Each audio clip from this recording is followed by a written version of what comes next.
Rosaline Corinthien, je suis directrice générale d'Engie France Renouvelable.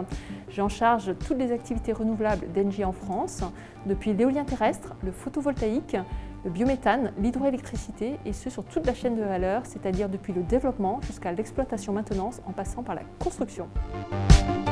Alors déjà, il faut se féliciter sur cette PPE qui est absolument ambitieuse, qui est un outil de visibilité qui est très important sur la trajectoire qu'on veut donner en termes de développement pour les énergies renouvelables. Et je pense qu'elle est ambitieuse parce qu'elle est en lien avec des enjeux climatiques qui sont les nôtres et aussi elle est le reflet du potentiel qu'a la France en termes d'énergie renouvelable. Je pense qu'il faut rappeler que nous avons une vocation à quasiment doubler les capacités installées d'énergie renouvelable entre 2017 et 2028, puisqu'on va passer de 50 gigawatts à environ 110 gigawatts,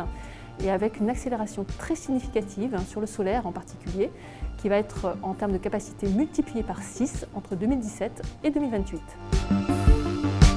En effet, cette PPE est très ambitieuse, et pour y arriver, selon moi, il faut s'appuyer sur 3 piliers.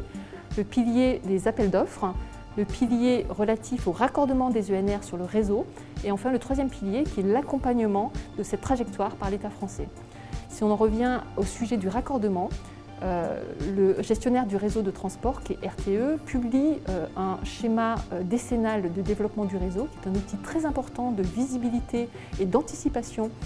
de l'intégration massive des ENR sur le réseau. Je partage totalement l'avis de RTE quant à la nécessité d'anticiper tout ce qui est études et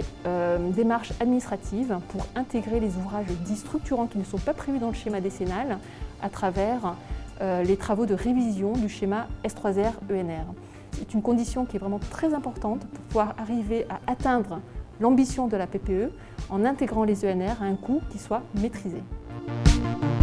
Il faut savoir que la Commission européenne a décidé en décembre 2020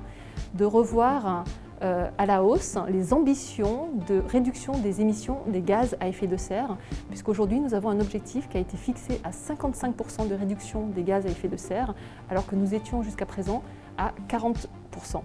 Donc c'est un élément qui est très structurant sur les textes qui ont un rapport avec les effets climatiques, mais également avec les effets énergétiques et en particulier